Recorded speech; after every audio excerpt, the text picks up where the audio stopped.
안녕하세요. 인천에 살며 아이들을 키우고 있는 40대 여성이에요. 다른 게 아니라 최근 이 채널을 알게 되어 종종 사연을 듣다가 저도 한번 제 사연을 올리면 어떨까 생각을 했어요. 용기 내서 올리는 사연 많은 경청 부탁드릴게요. 남편과 결혼 후 넉넉하지 못한 형편으로 서로 같이 위안을 얻으며 열심히 일하는 나날이었고 힘든 세월이었지만 남편과 조금 더 나아질 형편을 기대하며 열심히 일을 했어요. 그래도 희망적인 건 늘 전세만 전전하다가 이번에야말로 저희 집을 매매하여 이사를 할 수 있게 되었는데 다행히 시어머니께서 감사하게도 이번에 저희 형편을 알고 조금 도와주시겠다고 했기 때문에 수월하게 이사를 하나 싶었어요. 워낙에 자린고비에 큰아들밖에 모르시는 분이기에 이번 일이 정말 감사하게 느껴졌죠. 더 그럴 것이 결혼 후 딸만 둘을 연달아 낳던 탓에 시어머니는 저를 늘 못마땅하게 생각하셨고 그럼에도 이번엔 조금이라도 보탬이 돼주시겠다고 하던 찰나였기에 저희 돈과 어머님 돈을 합쳐 좋은 매물을 매매할 수 있게 되었답니다. 정말 기쁜 날이었고 부동산에 가서 집을 계약하려던 찰나 시어머니에게 전화가 왔는데 그 전화는 저희에겐 씁쓸한 소식이었어요. 너희 집 다음에 사라. 이번에 너네 형 사업자금 도와주기로 했으니까 그런 줄 알아. 너희야 뭐 기회 되면 다음번에 도와주마. 그러니까 집 사는 거 보태준다는 거 취소다 취소. 섭섭하겠지만 그런 줄 알고 너희 형한테 양보했으면 좋겠다. 뭐 엄마가 그러라면 그러셔야죠. 알겠어요. 이 사람한테 잘 설명할게요. 다음번에 엄마 생신 때 봬요. 형이 더 어려우면 형 먼저 도와주실 수 있죠. 당연히 이해하니까 마음 안 쓰셔도 돼요. 이 사람이 섭섭하겠지만 뭐 어쩌겠어요. 섭섭하긴 뭐가 섭섭해. 지가 이 집에 와서 한 게 뭔데? 겉은 소리 말라고 전해라. 지가 뭐 해온 게 있어야지. 뻔뻔 시렵게. 집을 무조건 해주셔라는 아니었지만 장남인 아주버님에겐 무엇이든 떡떡 해주시는 어머님이 제 남편에겐 야박하게 구는 것이 조금은 섭섭했고 같은 자식인데 차별하는 느낌도 들었어요. 결국 저희는 어머님이 도와주시지 못해 매매는 하지 못했고 전세로 계약을 하게 되었어요. 그래도 전셋돈이라도 나름 열심히 서로 벌어서 모은 돈이 있었기 때문에 이마저도 행복했어요. 그러던 중 시어머니 생신이라 다 같이 모여 밥을 먹게 되었는데 그날도 어김없이 딸들만 있는 제가 시어머니의 타깃이었고 아들을 낳은 형님은 극빈 대접을 해주셨습니다.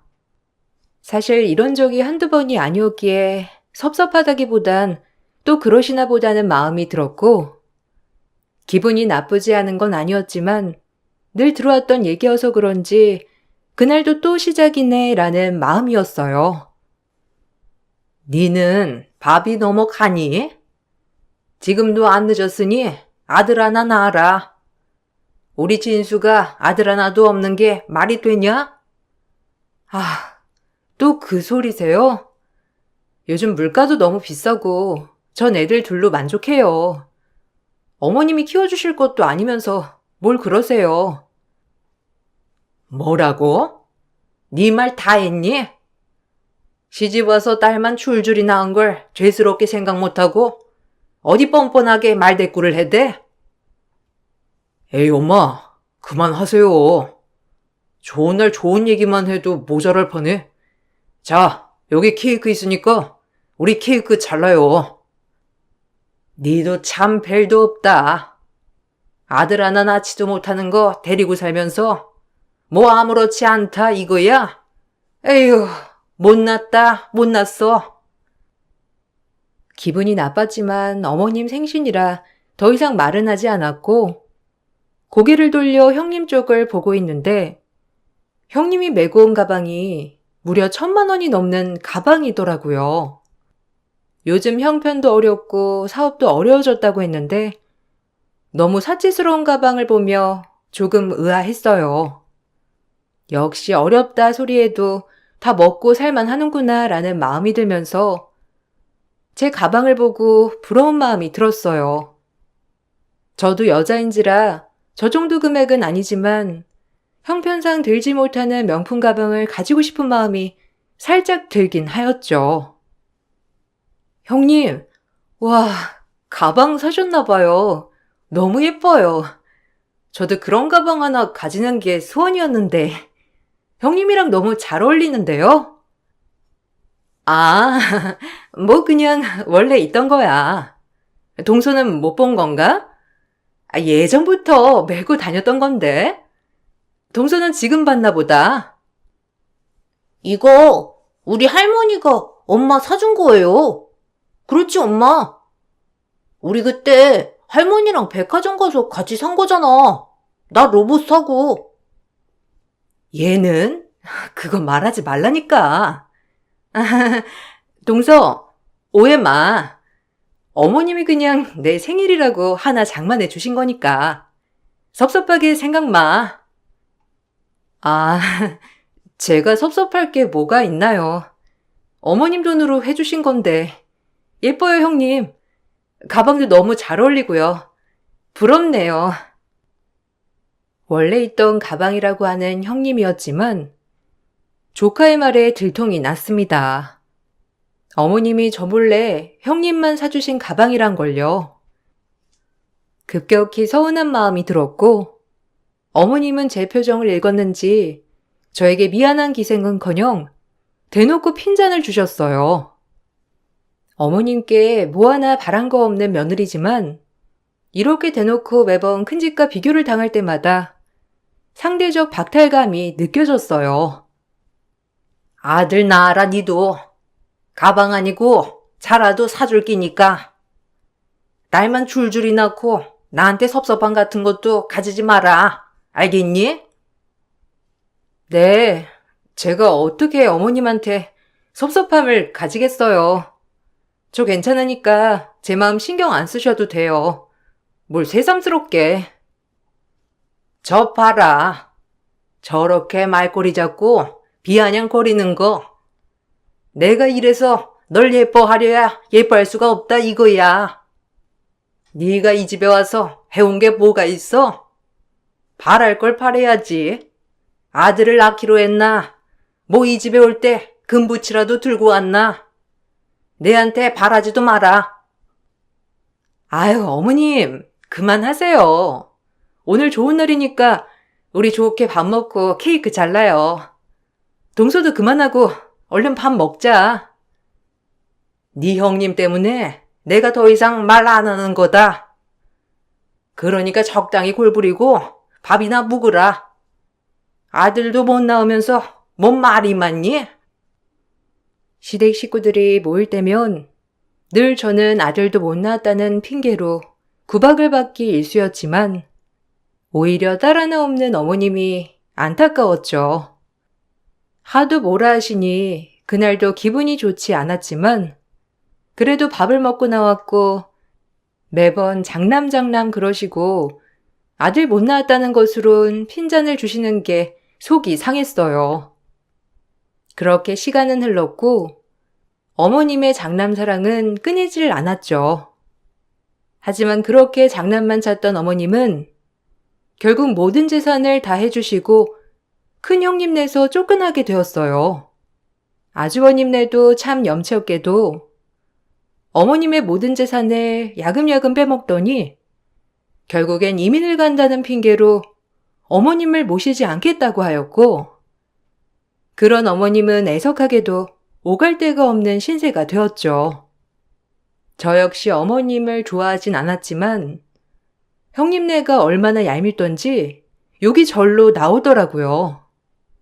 어머님이 각별히 생각한 장남인데 어쩜 재산을 다 빼돌리고 저렇게 갑작스레 이민을 간다고 할 수 있는 건지 화가 나기 시작했어요. 나 이랑 미국 가서 살 거야. 그런 줄 알아. 그러니까 동서가 모셔야 하지 않겠어? 어머님은 미국까지 따라오시려고 하는데 거기가 어디라고 따라와? 이제 동서네로 가시라고 했으니까 다음 주 정도에 어머님이 동서네로 찾아갈 거니까 그런 줄 알아. 형님, 정말 뻔뻔하네요. 그동안 어머님 있는 재산 다 빼돌리고 어머님이 땡전 한 푼 없어지니까 바로 미국 가시겠다는 거예요? 미국에는 형님네 부모님 계시니까 그렇다 치는데 어머님은 재산 다 뺏기고 결국 팽당한 거나 마찬가지네요? 아니, 어머님이 아들 사랑한다면서 준 재산인데 왜 나한테 그래? 따지려면 어머님한테 따져. 나한테 이러지 말고 본인이 주고 싶은 사람한테 다 준 게 왜 내 탓이야? 그럼 본인도 실속 챙기셨어야지. 어쨌든 우린 이민 갈 거니까 동서네가 어머님을 모시던지 요양원 보내던지 알아서 하라고. 그 먼 땅에 어머님마저 데려갈 순 없잖아? 이제 우리끼리 살아볼 거야. 진짜 양심은 밥 말아먹은 인간들이네요. 아주버님이랑 형님. 딱히 어머님 그렇게 좋아하진 않지만 참 불쌍해요, 어머님. 그리고 아주 천벌 받을 겁니다. 자식이 부모를 내치면 얼마나 큰 코 다치는지 어디 한번 두고 보세요. 본인들 일이 잘 풀리나 안 풀리나. 형님과 아주버님은 일말의 죄책감도 없이 어머님을 버리고 미국으로 향했고 결국 어머님은 저희가 모시게 되었어요. 형님네한테 모든 걸 퍼주신 어머님을 생각하면 치도 떨리고 화도 났지만 막상 어머님을 보니 안쓰러운 생각이 가장 많이 들었죠.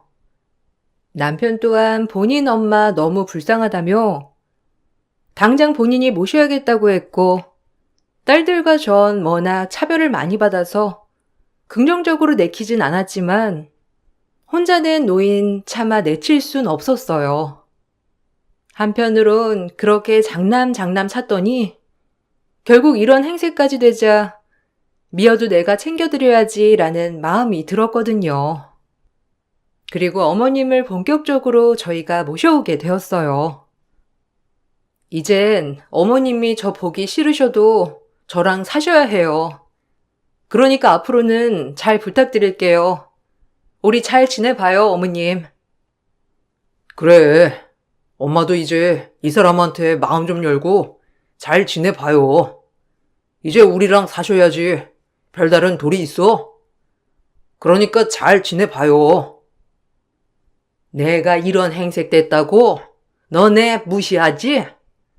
난 너한테 무시당할 사람 아니다. 그러니까 나 무시하지 마라. 제가 어떻게 어머님을 무시하겠어요? 어머님이 얼마나 대단하신 분인데 그냥 이제 잘 지내보자는 거예요. 다른 뜻은 없어요. 앞으로 계속 같이 살아야 할 텐데 저 어머님한테 잘하고 싶어요. 저도 솔직히 섭섭한 게 없다면 거짓말이지만 다 잊고 어머님이랑 서로 위해주면서 말이에요. 그러니까 어머님도 저 마음에 안 드시겠지만 조금 너그러이 받아주세요. 아셨죠? 지금 네 형님이 미국서 자리 잡아야 하니까 내가 안 따라간 거지. 난 무조건 장남이랑 살 거니까 그런 줄 알아. 잠시 여긴 머물러 갈 곳이다 이 말이야. 밥도 아들 밥을 얻어 먹어야지. 딸들 줄줄이 딸린 집밥을 얻어 묵어야 되겠냐? 어머님과의 기막힌 동거는 시작됐고 말씀을 참 밉게 하셨지만 본인 자존심이 대단하신 분이니 그러려니 했어요. 역시나 어머님과 잘 맞진 않았지만 심적으로 많이 약해지셔서 그런지 저에게 조금 너그러워지셨더라고요. 그런 모습을 보니 또 제 마음이 약해지면서 어머님한테 참 잘해드리고 싶었고 힘들 거라고 생각했던 동거는 훨씬 수월했습니다. 저도 어머니도 많이 양보했고 저 역시 안쓰러운 분이라 생각이 들어서 그런지 나중에 후회하지 않으려고 정말 잘해줄 수 있도록 노력했어요. 어머님, 여기 백순대 사왔어요. 어제 백순대 잡수시고 싶다 하셨죠? 일부러 청량리까지 가서 사온 거니까 뜨끈할 때 드셔요. 오메, 만나겠다. 그래도 살아보니 내가 생각했던 것보다 네 살림은 잘하는 것 같네. 워낙 네가 싹싹하니까 그래도 걱정은 덜했는데 나름 요리도 잘하고 청소도 잘하고 딱 아들 하나만 낳으면 내가 두말할 건더기도 없겠다. 안 그냐? 칭찬이라고 받아들일게요. 그리고 저랑 애 아빠 아이도 낳을 계획 없다고 말씀드렸잖아요. 저희 상황도 이해해 주세요. 아들 하나만 낳아주면 내가 너한테 얼마나 잘해줄 건데 그러냐? 애도 다 내가 키워줄 건데 아들이 있어야 한다, 집안엔. 어머님, 요즘엔 딸이 되세요. 아직 어머님이 잘 몰라서 하시는 말씀이라니까요. 전 우리 민채랑 민주가 최고라고 생각해요. 저리 세상 물정 몰라서 되겠나? 늙어서 아들네 집에 가서 살아야지. 딸네 집에 가서 살래? 에휴, 못 산다 정말. 같이 살고 보니 예전보다 강압적이진 않으셨지만 그때까지도 내심 아들 손주를 바라시는 눈치였고 그것 빼곤 날은 어머님과 잘 지내는 고부 관계였답니다. 서로 알아가는 계기도 되었고 어머님도 저를 전처럼 대하지 않고 나름 존중해 주셔서 어머님과 참 많은 얘기를 하게 되는 시간이 되기도 했죠. 나름 잘 살아가고 있다고 자부를 해왔는데 어느 날부터인지 남편이 거짓말도 스스럼 없이 하고 뭔 장례식이 그렇게 많은지 안 들어오는 날도 허다했어요. 결혼하고 단 한 번도 속 썩인 적 없던 남편인지라 의아한 날들이었고 모든 의심이 거기서부터 시작하듯 핸드폰도 꽁꽁 잠금장치를 해놨어요. 그래도 한 번도 절 기만한 적 없던 남편이기 때문에 애써 모른 척 해왔는데 친구들과 브런치 카페에 가서 남편의 변한 이유를 알 수 있는 계기가 되었답니다. 제 눈으로 남편의 외도를 목격해 버렸거든요. 살면서 믿을 사람 없다는 게 확 와닿는 순간이었어요. 어머, 저거 네 남편 아니니? 어머, 웬일이야? 이 시간에 브런치 카페에 다 오고? 니네 남편 토종 한국인 입맛이라고 하지 않았어? 어머, 그러게. 회사에 있을 사람이 웬 브런치 카페에 와 있다냐? 뭐 회사에서 먹을 점심 미리 사러 왔나? 우아하네. 요즘 남자들 잘 봐야 해. 저 나이에도 바람나는 사람 꽤 있다. 네 남편이 그런다는 건 아니지만 그래도 잘 지켜봐. 안 하던 행동하며 요즘 좀 변한 건 없었어? 아니라면 다행인데. 원래 꺼진 불도 다시 보는 법이다 너. 그러니까 잘 감시해. 내가 내 남편 바람 잡는데 도사잖니. 경력직으로서 해주는 말이니까 너 내 말 허투루 듣지 말고 잘 지켜봐. 그래야 뒤통수 안 맞아. 친구의 말이 처음엔 재밌는 발상이다라고 생각이 들었지만 뒤이어 남편을 따라 들어오는 여자를 보고 느꼈어요. 둘은 꽤나 다정한 사이고 분명 내가 생각하는 것 이상으로 더 가까운 사이구나라는 생각을요. 제 친구는 그 모습을 보고 본인이 더 사달을 내야 한다며 떠들어댔지만 전 잠깐 기다려달라고 하고 침착함을 유지했습니다. 오히려 그래지더라고요. 그때까지도 회사 후배겠거니 아니 같이 일하는 거래처 사람이겠거니 하면서 계속 부정하면서 지켜보게 되었어요. 어머머머, 저거 봐봐. 정신 나간 거 아니야? 저 여자, 네 남편한테 팔짱 끼는 거 봐. 내가 뭘 했어? 거짓불도 다시 보라고 했지? 어떻게 네 남편이 그럴 수가 있니? 그렇게 너한테 잘했잖아. 야, 너 이대로 보고만 있을 거야? 얼른 요절을 내도 내야지. 뭘 보고만 있어? 아, 일단 기다려봐. 지금 가서 머리채라도 잡을까 그럼? 나 일단 저 둘 좀 뒤따라 가볼게. 미안하다. 내가 연락할게. 이런 데는 내가 전문인데. 너 혼자 갈 수 있겠어? 걱정된다 진짜. 어떻게 네 남편이 그럴 수가 있니? 아주 요절을 내버려. 그리고 브럼치를 포장하고 나가는 남편과 그 여자를 뒤따라갔어요. 하지만 뒤따라간 곳은 남녀 숙박 장소였고 그 모습을 일단 핸드폰 카메라로 다 찍어 놓았죠. 얼마나 손이 벌벌 떨리던지 제 인생에서 절대 일어나지 않을 일이 일어나고 말았답니다. 그리고 어떻게 무슨 정신으로 집에 왔는지 전혀 모르겠더라고요. 정신을 차리고 보니 집이었고 차에서 한참을 울다가 집으로 들어갔는데 저에게 왜 이제 오냐는 시어머니를 보자마자 눈물이 터져 나왔어요.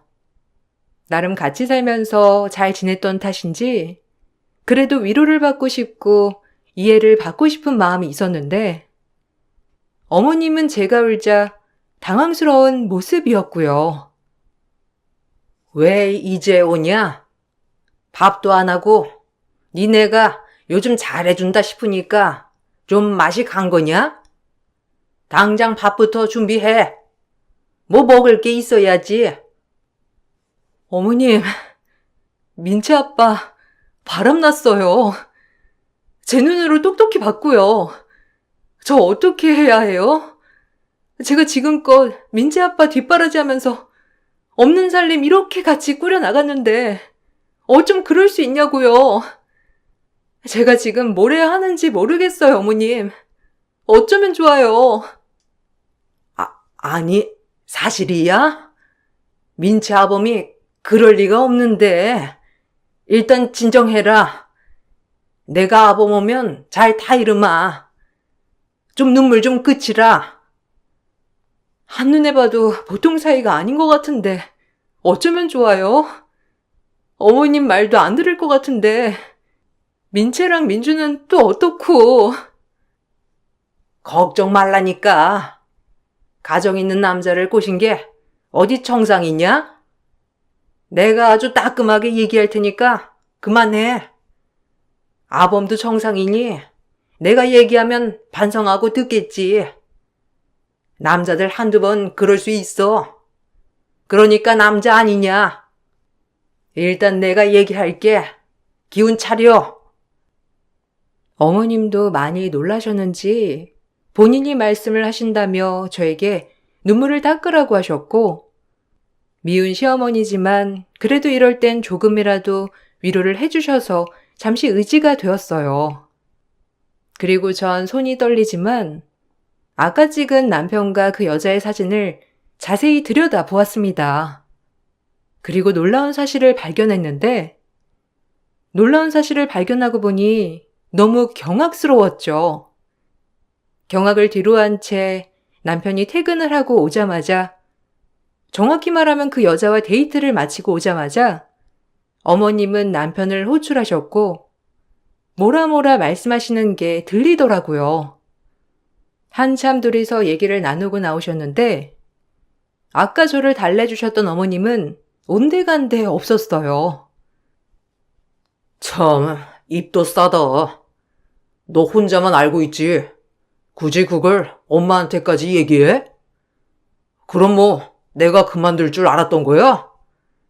그리고 내 뒤 밟았다며? 소름 돋아. 안 그런 척하면서 내 뒤를 밟을 수가 있어? 너 그것도 범죄야. 네 잘못은 전혀 모르지? 뭐? 말 다 했어? 여자의 눈이 돌아가서 처자식이고 뭐고 아예 버리겠다는 태도구나. 뭘 잘했다고 큰 소리야, 당신이. 그리고 당신이랑 외도한 여자, 내가 누군지 모를 줄 알아?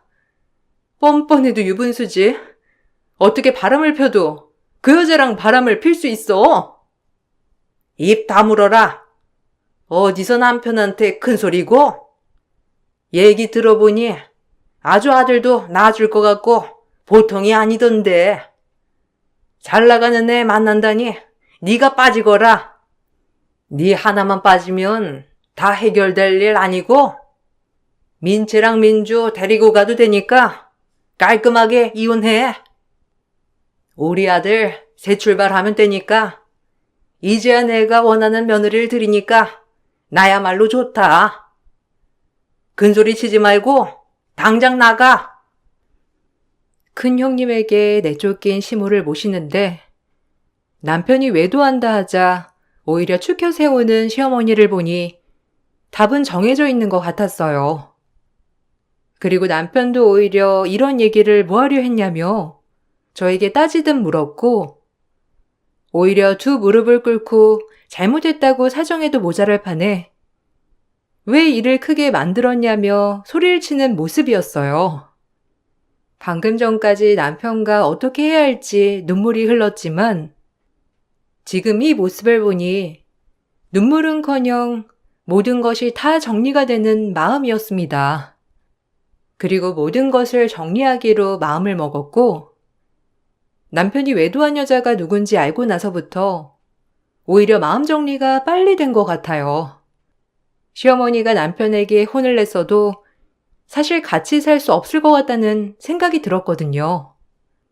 오히려 잘됐다. 너희 가만 안 둘 것이다 라는 마음이 자리 잡았어요. 그래, 나만 빠지면 된다는 거지? 원하는 대로 이혼해 줄게.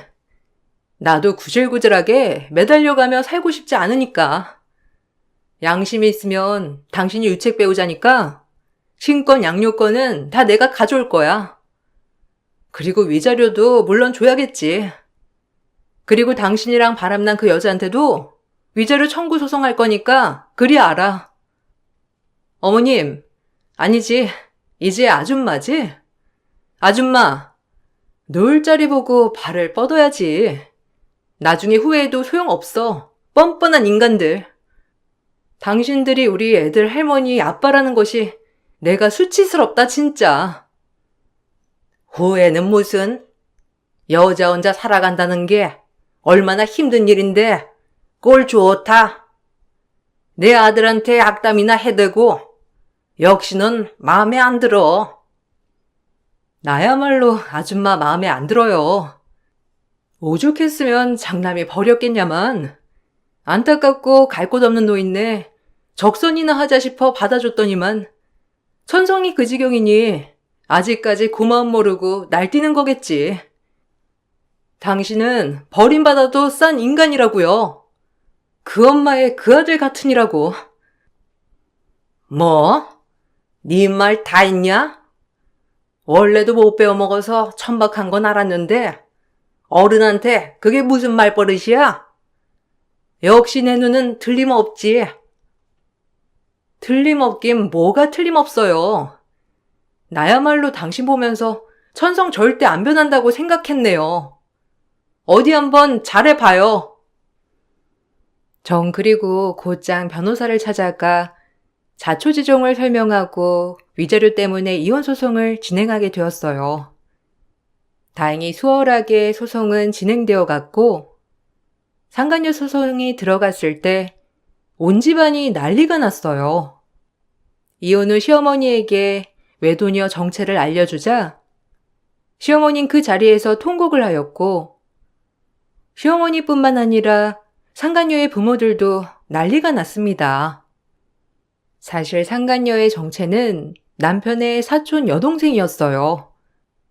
시어머니의 여동생의 딸이었는데 외국에서 오래 살다 나와 오랜만에 만난 사촌 오빠와 정분이 나고 만 거예요. 정말 기함할 사이였고 제가 상간녀 소송을 진행하면서 양측 부모님들이 알게 되고 난리가 났습니다. 서로 남 탓하기 바빴고 본인 아들, 본인 딸은 안 그랬는데 상대방이 꼬셔서 그런 거다라고 하며 무식한 발언을 했어요. 손뼉도 마주쳐야 소리가 난다고 끼리끼리니까 눈이 맞은 건데 본인 자식들은 아니라고 부정하는 꼴을 보니 우스웠어요. 아이고, 돌았나? 네 쟤가 누군데? 능력 아무리 좋으면 뭐하냐고?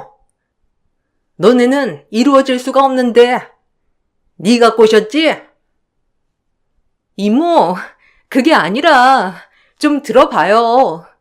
우린 진짜 사랑한다니까. 그리고 뭐 어때? 우리가 사랑한다는데 말리지 마요, 우리 사랑. 그래요. 엄마 진정해. 어차피 엄마도 민채 엄마 마음에 안 들어 했잖아. 그냥 조카라고 생각 말고 남이라고 생각해요. 얼마나 능력이 좋은데 외국에서 엄청 돈도 많이 벌어왔다니까. 엄마도 얘기 처음 들었을 때 엄청 좋아했잖아. 그냥 그렇게만 봐주시면 돼요. 꼭 조카라고 생각하지 말고 그냥 우리 사랑 지켜봐 주세요. 우리 절대 못 헤어져요. 허락해줘요, 이모, 엄마. 네 놈이 꼬셨지? 우리 딸을. 외국에서 잘 나가는 우리 딸. 한국에 들어왔을 때 뭘 어떻게 구워 삶았길래 우리 딸이 놀아나? 언니가 얼마나 아들 교육을 잘못 시켰으면 이 사달이 나냐고. 내가 진짜 살다 별 더러운 꼴을 다 보네. 절대 허락 못해. 참, 꼴 좋다. 딱 잘 어울리는 한 쌍의 원앙이네요. 어떻게 사촌지간에 이럴 수 있는지. 다들 어떤 정신머리로 교육을 시켰길래 양심이라곤 눈곱만큼도 없게 키웠어요. 그러니 끼리끼리 만나지. 민치랑 민주 보기도 부끄러우니까 양심이 있다면 절대 연락 마요. 어차피 나 마음에 안 들었으니까 새로 보는 며느리 괜찮지 않아요? 뭐 아들은 잘 나으려나? 어우, 살 떨려. 얘기 좀 하자. 내 이럴 줄 알았니? 그냥 능력만 이탁했지. 내 조카랑 눈이 맞을 줄 누가 알았냐고. 그래도 애 낳고 사는 부부가 어떻게 한 번에 갈라서니? 그러니까 마음 좀 추스르고 다시 민치 아범이랑 얘기 좀 잘해보라. 그래야 않겠나? 나도 우리 딸 절대 저놈이랑 잘 되는 꼴 못 보지. 사촌지간이 말이나 돼? 아니 이제 평생 보고 살지 말자고 언니랑 나랑. 고락선이들하고 아주 웃기네요. 당신들 아들, 딸 도덕적이지 못한 거 가만 안 둘 거니까 그런 줄 알아요. 감히 내 눈에서 눈물을 빼? 그 모습을 보고 있는데 참 역겨웠고 각자 서로 탓이라고 하면서 본인 자식들 잘못이 아니라고 하는 꼴을 보니 양심이라고는 없는 인간들 같았거든요. 법률 상담을 하러 갔을 때 위로해 주시는 말일 순 있겠지만 은근히 이런 일이 자주 있다고 했어요. 그렇게 상간녀 소송도 끝을 냈고 저 더러운 가족과 영원한 안녕을 하였죠. 시어머니는 자기 조카를 절대 받아들일 수 없다며 법정에서 조카 머리를 잡고 난리가 났고 그 모습을 보자 상간녀의 엄마, 즉 이모도 남편의 머리를 붙잡고 통곡에 이르렀습니다. 아주 돈 주고도 못 볼 광경이었고 법정에서도 그 모습을 보고 경악을 금치 못하더라고요. 어머, 이모, 머리 나요. 머리 아파. 아니 왜 나한테 그래? 오빠가 꼬셨다니까. 나 머리숱 없다고 그만 좀 하시라고. 네가 우리 아들 망쳐놨어. 어떻게 우리 지고지순한 아들이 사촌이랑 바람이 나냐고? 그게 정상이냐? 언니, 우리 딸 머리 안 나? 나도 그럼 가만 못 있지. 너도 이리 와. 네 머리도 잡을라니까. 우리 딸만 당할 수 없어. 이모. 일단 얘기 좀 들어봐요. 그래도 우리 사랑한다니까. 우리 잘 살게. 그러니까 제발 허락해줘요. 사촌이라고 생각 안 하면 되잖아요. 이모, 나 거기 머리 심은 대로 잘못 뽑으면 안 된다고.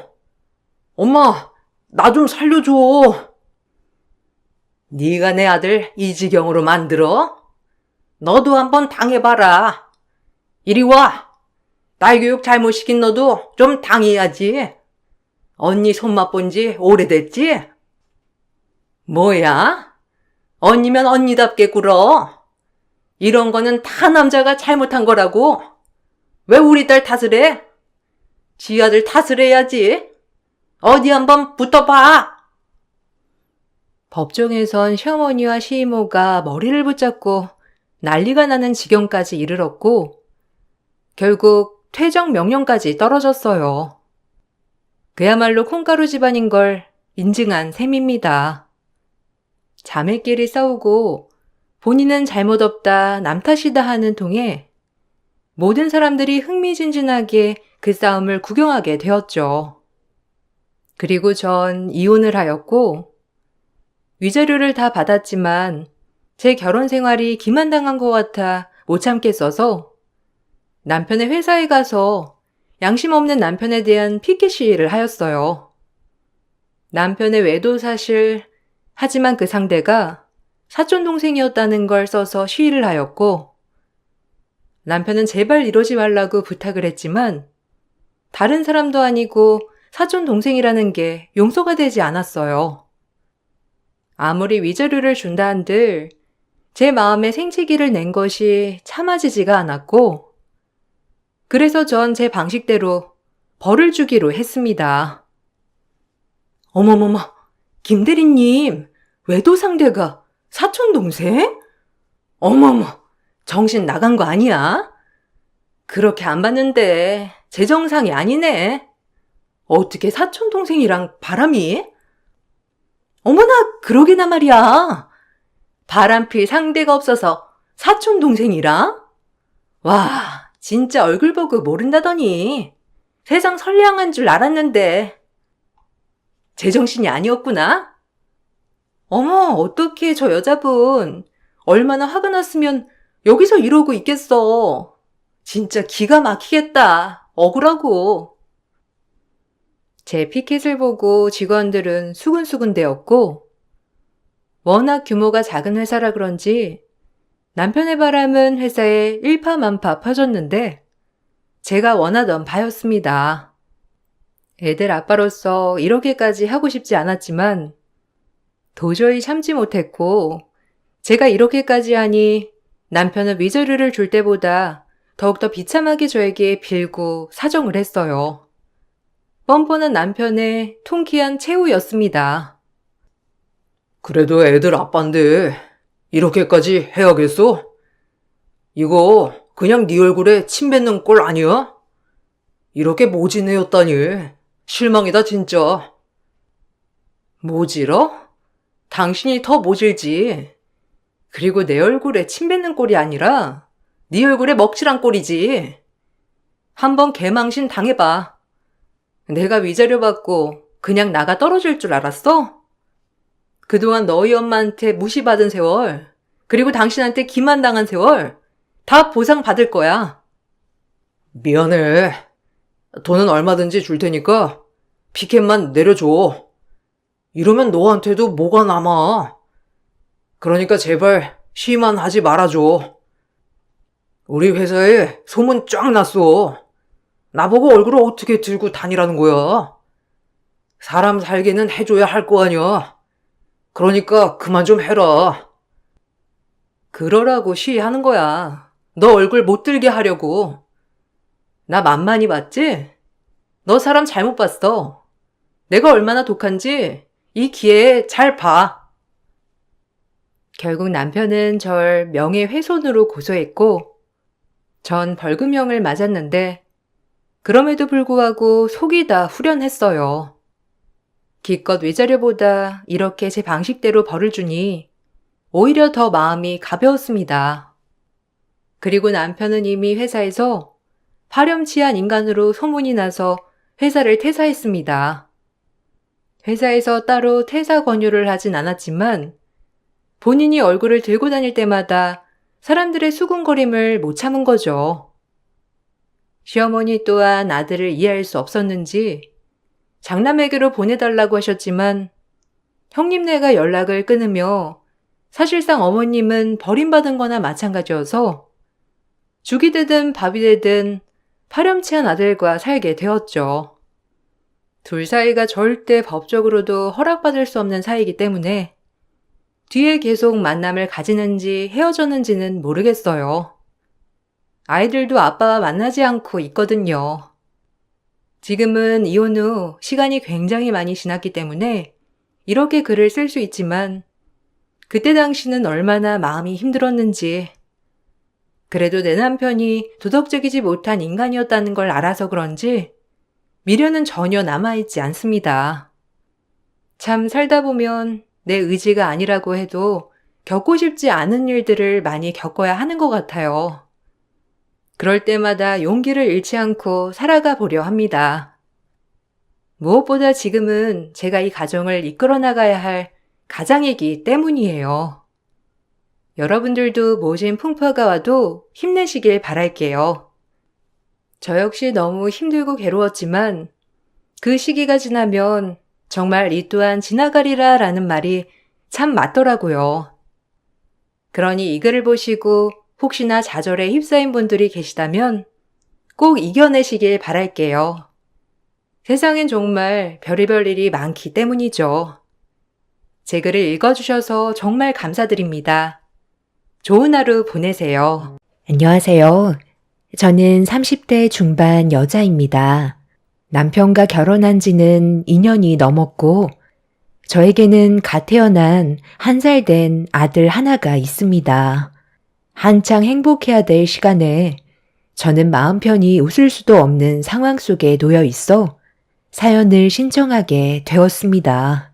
남편과 결혼을 하고 제일 마음에 걸렸던 건 시모가 저를 며느리로 인정해주지 않으셔서 여러 가지로 불편한 점이 많았어요.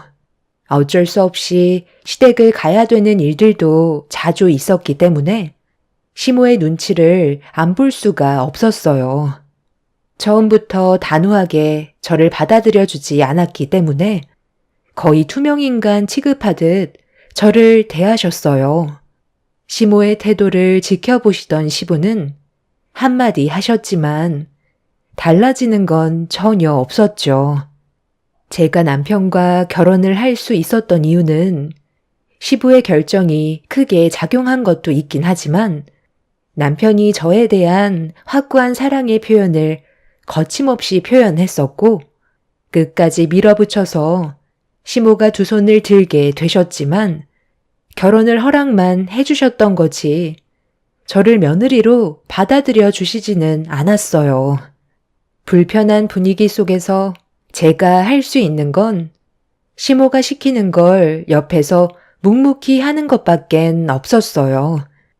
개인적인 질문 같은 건 아예 하지 않으셨지만 한결같은 모습을 꾸준하게 보여드린다면 언젠가 저를 인정해 주실 거라는 희망을 가지고 있었지만 그건 제 착각이었다는 걸 알 수 있었습니다.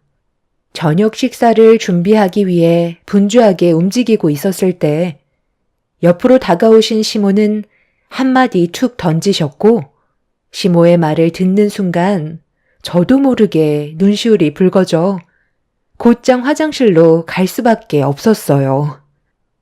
네가 내 아들과 결혼을 했다고 해서 시간 좀 지나면 받아줄 거라 생각하는 것 같은데 그건 아주 큰 착각이다. 쥐뿔도 없는 거지 집안을 인정해 줄 것 같니? 너 말고도 충분히 능력 있는 좋은 집안의 여자들이 내 아들과 결혼하겠다고 한 트럭이나 줄을 서 있는데 니까짓 게 감히 새치기를 내서 내 아들의 인생을 송두리째 망쳐놔? 너를 우리 집안에서 내치기 위해 모든 방법을 동원해서라도 갈라서게 만들 테니까 항상 긴장하는 게 좋을 거다. 너희 집안 무너뜨리는 거? 그거 일도 아니야. 그리고 뭔 생각을 하는지 훤히 보이니까 내 앞에서 가식적으로 웃지 좀 마라. 이 세상에 먼지밖에 되지 않는 너 같은 애가 나랑 눈 마주침이 가당키나 하니? 저는 그래도 최대한 잘하려고 노력했던 건데 시모는 그런 저를 가식적인 여자로 보고 있었습니다. 상처되는 말을 거침없이 뱉으셨고 결국 눈물을 훔치며 진정되지 않는 서러운 감정에 화장실에서 나오지 못하고 있었어요.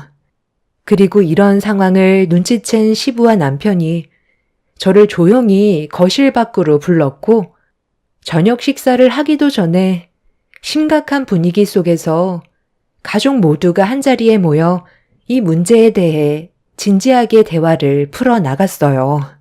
시부가 제일 먼저 시모에게 질문을 하셨습니다. 당신은 언제까지 며느리로 받아주지 않을 생각이야? 평생 이렇게 살 거야?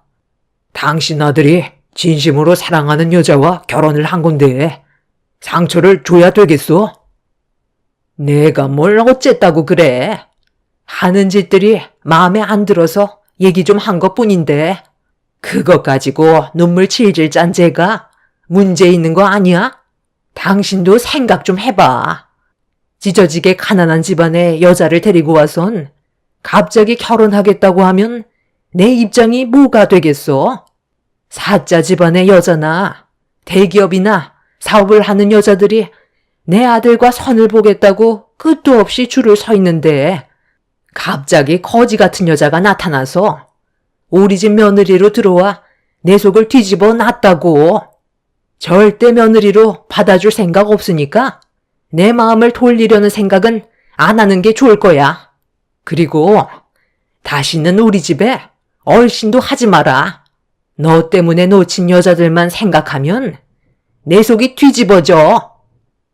그만하지 못해? 지금 이 자리가 며느리한테 상처 주려고 만든 자리야? 앞으로 얼굴 안 볼 것도 아닌데 서로가 잘 지내면 좋잖아.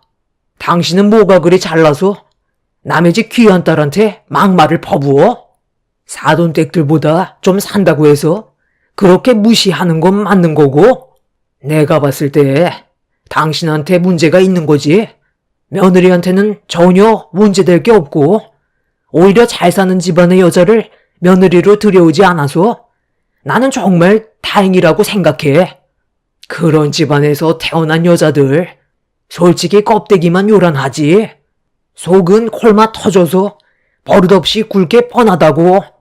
그리고 솔직히 우리 집안도 잘 사는 형편은 아니지. 그동안 사업 말아먹고 수없이 실패만 해오다가 겨우 자리 잡아서 살만한 거지. 그전에는 우리도 똑같았잖아.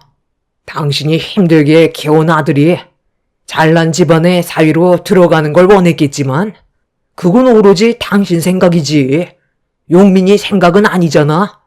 이제 그만 며느리로 받아들여주고 화목한 분위기를 만들기 위해 노력 좀 해. 내가 인정했잖아. 그럼 된 거 아니야? 꼭 이렇게 삐딱선을 타야 돼? 당신이 뭘 안다고 그래? 우리가 입에 풀칠할 수 없을 정도로 가난에 찌들어 있을 때 주변의 부잣집 식구들이 얼마나 부러웠는지 알아? 지금이야 그나마 숨쉬고 살 수 있을 정도는 되지만 그때 당시만 해도 당신과 결혼한 거 정말 후회했다고. 당신만 믿고 허송세월 다 보냈는데 시간이 지나고 얼마나 땅을 치며 후회했는지 알아? 이 세상은 돈 없으면 무시당하는 세상이고 돈이 바로 권력이나 마찬가지라고. 더 치고 올라갈 수 있는 환경을 만들었는데 되려 밑바닥에 있는 저런 하찮은 여자를 결혼하겠다고 데려오면 내 속이 좋을 것 같아? 반지하 냄새 풀풀 풍기면서 봄이라곤 찾아볼 수도 없는 저런 재활용도 안 되는 여자를 내 며느리로 데리고 다닌다는 게 얼마나 쪽팔린 일인데. 결혼식 때 나는 얼굴도 들지 못했어. 내 지인들한테 항상 떠들어대며 얘기했던 게 사자 집안의 여자를 며느리로 들일 거라고 했었는데 내가 말한 거와 근접하기는커녕 대학도 나오지 않은 여자가 결혼하겠다고 인사 왔을 때 당장이라도 머리채 쥐어뜯고 내쳐버리고 싶었어. 당신이랑 내가 생각하는 건 완전히 다르다고. 둘만 좋아서 되는 문제가 아니야. 자식 농사가 어디 쉬운 줄 알아? 엄마, 그만 좀 하세요. 제가 좋으면 그만이잖아요. 왜 이렇게 남의 시선을 신경 쓰는데요? 저만 괜찮으면 엄마도 행복하다고 하셨잖아요. 그런데 지금 이게 뭐예요? 이 사람 얼굴만 보면 맨날 상처되는 말로 가슴에 비수 꽂을 생각만 하시지. 단 한 번이라도 좋은 모습을 보려고 노력은 해보셨어요? 이 사람을 한 가족으로 인정해줄 마음이 없으신 것 같으니까 저도 여기까지만 할게요. 그래도 자주 얼굴 보고 많은 대화를 주고받으면 결과가 좋을 줄 알았는데 그건 제 착각이었던 것 같아요. 앞으로 엄마 얼굴 보려고 일부러 집에 올 일은 없을 테니까 저 없이 한번 잘 지내보세요. 아버지, 저희 먼저 일어나 볼게요. 남편은 화가 머리끝까지 올라와선 흥분을 가라앉히지 못했고 시모의 말을 받아치면서 안 좋은 대화를 계속해서 이끌어 나갔습니다.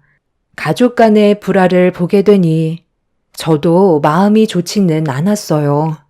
정말 순수하게 남편 하나 사랑해서 결혼을 하고 싶었고 평생을 행복하게 살아가는 걸 꿈꿔왔었는데 오히려 제가 시댁 집안에 박힌 돌 같아 보였어요. 저만 없어지면 다시 화목하게 지낼 수 있을 것 같다는 생각이 그날 한바탕 난리가 난 이후 머릿속에서 떠나지 않았어요. 저를 데리고 집 밖으로 뛰쳐나온 남편은 시모의 말에 상처받을 필요 없다면서 끝까지 제 편이 되어 주었고 그날 이후 시부와는 관계를 계속 이어나갔지만 시모와는 얼굴을 안 보고 지냈었어요. 그렇게 연락을 끊고 지낸 지 몇 달의 시간이 흘렀을 때 제 몸에 변화가 찾아왔습니다. 임신을 했다는 소식에 시부모님께서 저희 집에 찾아오셨어요. 시모가 오실 줄 몰랐는데 그래도 임신을 했다는 말에 신경이 쓰이셨는지 몸 상태가 어떤지 물어보셨고 자연스럽게 대화를 풀어 나갔습니다. 임신은 조기에 조심을 해야 된다. 최대한 안정을 취해야 아이가 뱃속에서 자리를 잡을 수 있는 거야. 쓸데없이 돌아다닐 생각하지 말고 집에만 박혀 있어라. 당신은 말 좀 부드럽게 해줄 순 없는 거야? 뱃속에 아이가 다 듣겠네. 며느리가 임신까지 했는데 이제 그만 마음 풀고 딸처럼 좋게 좀 대해줘. 그래야 며느리도 당신한테 다가갈 거 아니야? 손주도 생긴 마당에 언제까지 이런 관계를 유지할 거야? 당신도 나름 스트레스를 받았겠지만 우리 또한 정신적으로 많이 힘들었다고. 살 날이 많지도 않은데 길지 않은 시간 서로 웃으면서 지내면 얼마나 좋아? 당신이랑 내가 앞으로 얼마나 더 살겠어? 잠깐 왔다가 먼지처럼 사라지는 존재인 우리가 행복을 바라는 게 어려운 일이야? 낙도 없는 우리가 앞으로 태어날 손주 재롱 보면서 살면 얼마나 좋아? 지금 여기 모여있는 이 시간이 우리에겐 정말 중요한 순간이고 서로가 좀 더 이해하고 배려하면서 살길 바랄 뿐이야. 그동안 당신이 고생한 거 내가 모르는 것도 아니지만 우리 역할은 딱 거기까지라고. 아들 내외를 믿고 지켜봐 주는 걸로 만족하면서 살자고. 당신이 원하는 며느리감 얻는다고 해서 마냥 행복하게 살 거라는 보장도 없잖아. 오히려 그게 더 불행한 길을 걷게 되는 걸지도 모르는 일이야. 시부의 말에 집안 분위기는 조용해졌어요. 몇 달 전과 다르게 시모도 많이 차분해지신 것 같아 보였습니다. 그날 이후 시모의 마음에 많은 변화가 찾아왔는지 저를 대하는 행동 하나하나가 달라지셨어요.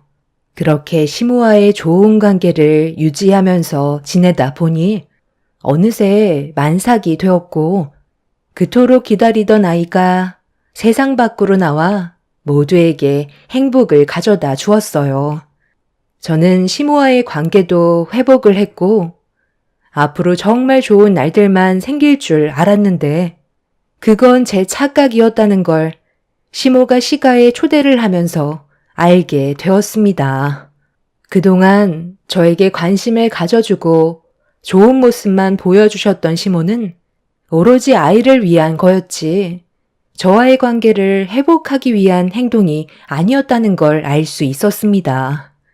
저는 아무것도 알지 못한 채 시모의 초대로 남편과 함께 시댁에 가게 되었죠. 집안에 들어서는 순간 맛있는 음식 냄새가 가득 퍼졌고 시모는 음식이 식기 전에 먹어야 한다면서 저와 남편을 주방으로 안내했어요.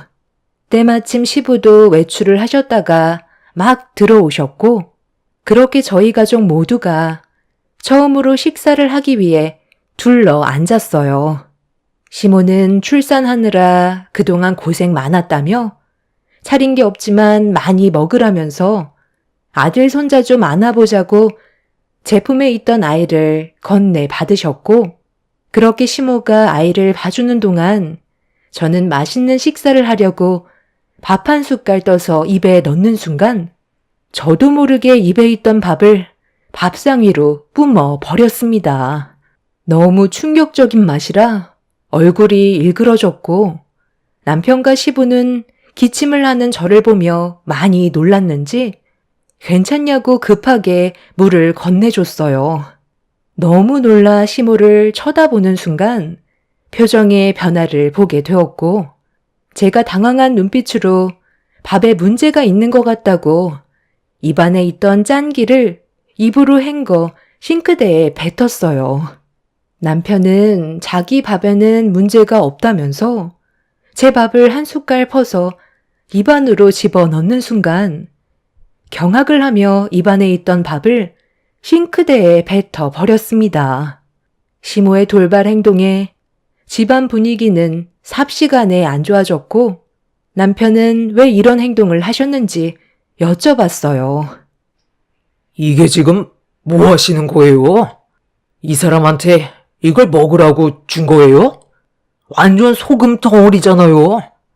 이제 막 출산해서 겨우 몸 추스른 사람한테 소금밥을 주시면 어떡해요? 이거 잘못 주신 거 맞죠? 엄마가 이 사람한테 이런 걸 줄 이유가 없잖아요.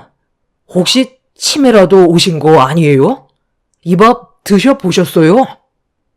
나는 제대로 준 거 맞는데 소금밥이 뭐 어때서? 뭔가 단단히 착각한 것 같은데 나는 뱃속에 있는 내 아들 손자를 원했던 거지. 며느리를 받아준 적은 한 번도 없다. 내가 아무리 정신이 나갔어도 며느리를 가족으로 받아줄 마음 손톱만큼도 없는데 며느리는 자기를 한 가족으로 인정해줬다고 생각하고 있는 것 같아. 정신 좀 차리라고. 소금밥을 준 건데 뭐가 잘못됐니? 너는 이제 필요 없으니까 너 살 길 찾아가라. 내 손자를 키워줄 사람은 따로 있거든. 얘야, 나와봐라. 네, 어머님, 저 부르셨어요? 방 안에서 답답해 죽는 줄 알았어요. 아이가 참 똘똘하게 생겼네. 용민 씨, 그동안 잘 지내고 있었어? 우리 오래간만이지? 네가 왜 우리 부모님 집에 있는 거야? 엄마, 뭐 하시는 거예요? 왜 인영이가 우리 집에 와 있냐고요? 저랑은 이미 헤어진 지 오래인 거 모르세요? 내가 그동안 내 손주 키워줄 며느리감 찾아보려고 정말 많은 여자들을 만나봤는데 딱 마음에 드는 여자가 나타나지 않더라고. 그런데 너랑 몇 년 전에 헤어진 인영이가 머릿속으로 스쳐 지나가길래 대화나 한번 해보려고 다시 만나봤거든. 그런데 인영이를 보는 순간 딱 우리 집안 며느리감인 걸 알겠더라. 그때 왜 헤어졌는지 벌써 잊었어요? 우리 집에 인사 왔을 때 몰래 안방에 들어가서 금품 훔치다가 걸린 거잖아요. 그래도 아빠가 큰일 만들고 싶지 않다며 그냥 돌려보냈었고 그날 이후 저희는 헤어졌었는데 왜 또 연락을 하셔서 이런 안 좋은 상황을 만드는 건데요? 엄마는 잘 사는 집안의 여자를 원한다면서 인용이를 왜 데리고 온 거예요? 이 사람 집안보다 훨씬 어려운 환경이라는 거 알고 계시잖아요. 그래서 저희 집 금품까지 손을 댔던 건데 그걸 벌써 잊으셨어요? 그리고 누가 남의 아이를 키운다고 우리 집안의 며느리로 들어오겠어요? 지금까지 저희들 몰래 이런 생각을 가지고 계획하셨다는 게 너무 충격적이네요. 내가 왜 인영이를 며느리로 받아들일 생각을 가지고 있었는지 아니? 얘는 우리 손자를 자기 친아들처럼 받아들일 준비가 이미 되어 있는 몸이거든. 엄마가 하는 말이 무슨 뜻인지 아직 잘 파악을 못하는 것 같은데 인영이 얘는 불임이야. 아예 아이를 가질 수가 없는 몸이라고. 그러니까 우리 손자를 아주 잘 키워줄 수 있는 조건이 되는 거지. 과거의 일들은 어차피 지나간 거고 앞으로만 잘하면 되잖아. 너는 이제 밥 다 먹었으면 갈 길 가면 된다. 내 아들과는 조만간 이혼 절차 밟을 테니까 그렇게 알고 있어라. 너는 그냥 우리 집안의 대리모였을 뿐이야. 나중에 둘째를 원하게 되면 그때 다시 아이를 만들어주면 되는 거다. 그 전에 연락할 일은 없을 테니까 이제 그만 내 눈앞에서 썩 사라져라. 너 같은 며느리를 둘 바엔 내가 다루기 쉬운 며느리를 앉혀두는 게 낫겠다. 어머, 아이가 내 품에 안겼는데도 울지도 않네. 어머님, 저 이 아이 정말 잘 키울 수 있을 것 같아요. 용민 씨, 우리 이제 다시 시작하는 거야? 내가 손버릇이 좀 있는데 그때 있었던 일은 정말 미안해. 어머님이 앞으로 내가 쓸데없는 행동 저지르지 않게 풍족한 지원을 해주신다고 했어. 그냥 시키는 건 뭐든지 다 하려고. 아버님, 그동안 저 안 보고 싶으셨어요? 저는 아버님 뵙고 싶어서 그동안 잠 한숨 못 잤는데. 저 아이 안고 있는 모습 어때요? 아주 잘 어울리죠? 누가 봐도 그쪽보다는 내가 이 아이 엄마 같긴 하네. 애 낳아주느라 그동안 고생 많았어요. 어머님이 아이 낳아준 값은 두둑히 챙겨주신대요. 지금 못들 하시는 거예요? 당장 제 아이 돌려주세요. 경찰에 신고하기 전에 당장 아이 주시라고요. 아무리 제가 마음에 들지 않는다고 해도 이건 아니죠. 제가 10달 배 아파 낳은 아이예요. 어머님이 함부로 하실 수 없다고요. 다시 한번 말하지만 아이 돌려주지 않는다면 저도 가만히 있지 않겠습니다. 시부는 시모의 충격적인 행동에 할 말을 잃었고 순간적으로 혈압이 오르셨는지 시부는 끝내 졸도를 하셨고 이런 어처구니가 없는 상황들에 화가 난 남편은 그 자리에서 잔치상을 뒤엎어 버렸습니다. 시모는 아이를 절대로 돌려줄 수 없다며 처음 본 여자 품에 안긴 제 아이를 빼앗기지 않으려고 그 여자를 2층으로 올려 보냈어요. 저는 시모의 행동에 이성을 잃어버렸고 아이를 돌려받기 위해 그 여자를 따라가려 하자 시모가 제 앞을 가로막았습니다. 어디로 올라가려고? 너까지게 내 손자를 품에 안을 수 있을 것 같아? 당장 내 눈앞에서 사라져. 너는 그냥 우리 집안에 대리모밖에 안 되는 존재다. 제가 좋게 말씀드리는 것도 이번이 마지막일 것 같은데 그만 억지 부리시고 나와 주시죠. 참는 것도 한계가 있는 거예요. 당장 비키시라고요. 내가 왜 비켜? 너야말로 우리 집에서 당장 나가라. 나는 너를 며느리로 받아들인 적 단 한 번도 없다. 뱃속에 있는 내 아들 손자만 원했던 거라고. 시모는 제가 2층으로 올라가지 못하게 사정없이 몸을 밀쳐 버렸어요. 한계까지 올라와 버린 저는 시모와 한바탕 하려고 넘어진 몸을 일으켜 달려드는 순간 남편이 저를 막아 서더니 저 대신 시모를 강하게 밀쳤고 2층으로 올라가서 잠겨있는 방문을 부순 뒤 여자의 품에 안겨있는 아이를 빼앗아 제 품으로 돌려 주었어요. 너무 놀란 저는 온몸을 떨면서 오열을 했고 시모는 남편이 밀칠 거라곤 전혀 생각하지 못했는지 당황한 눈빛으로 남편을 바라보고 있었습니다.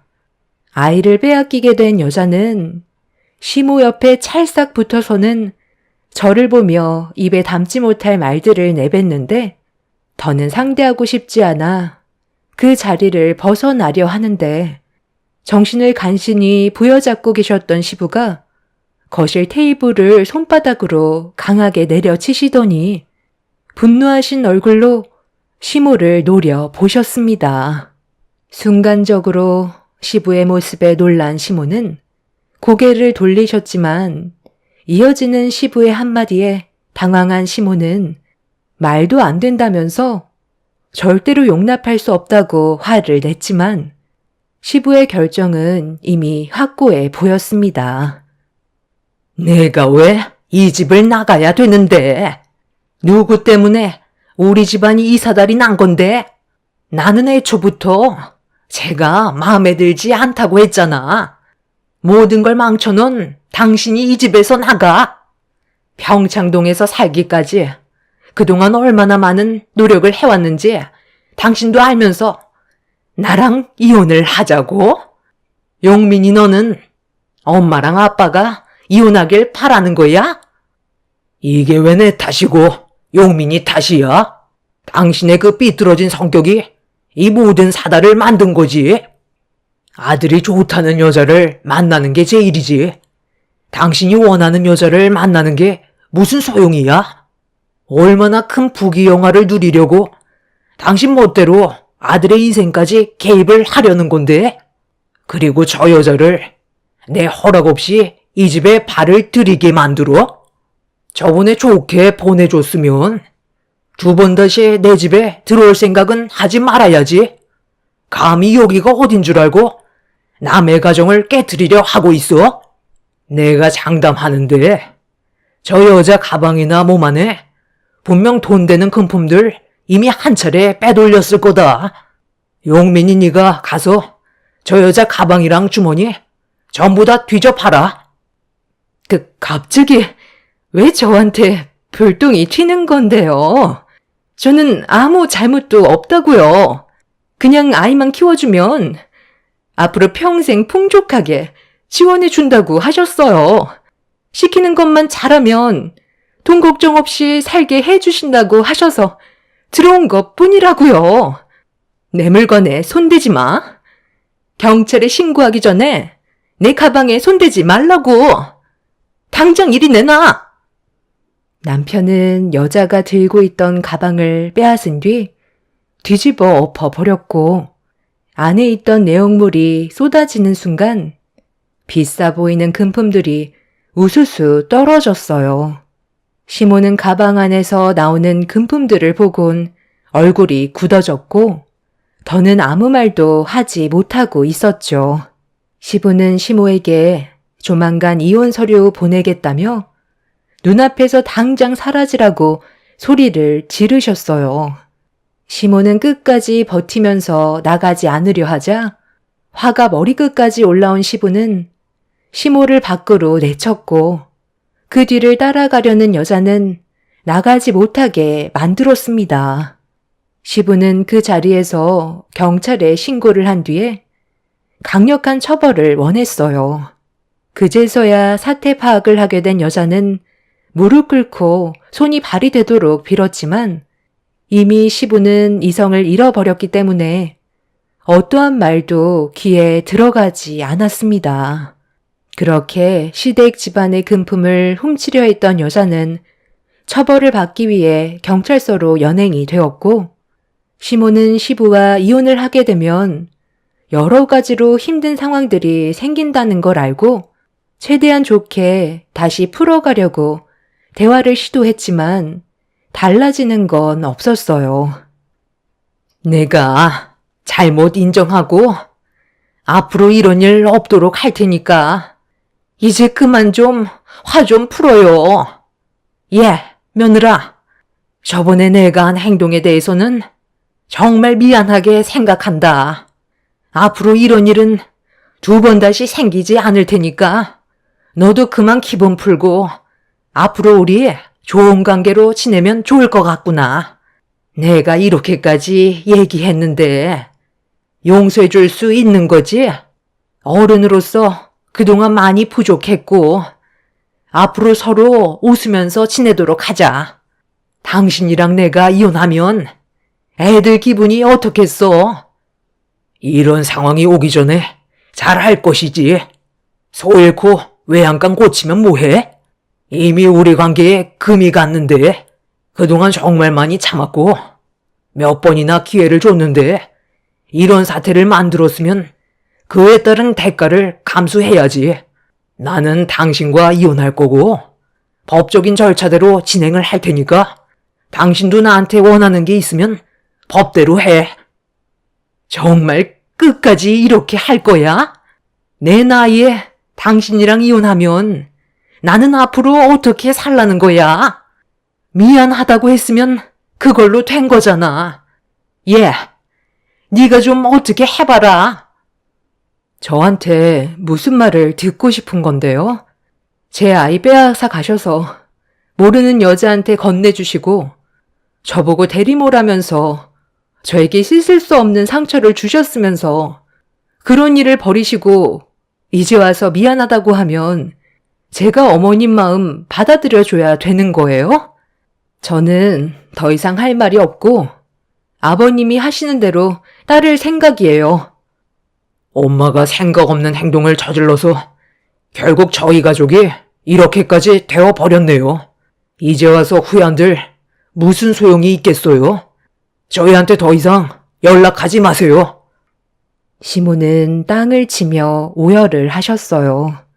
상황이 진정이 되지 않고 시부의 마음을 돌릴 수 없다는 걸 알게 되자 시모는 뒤늦은 후회를 했지만 달라지는 건 없었습니다.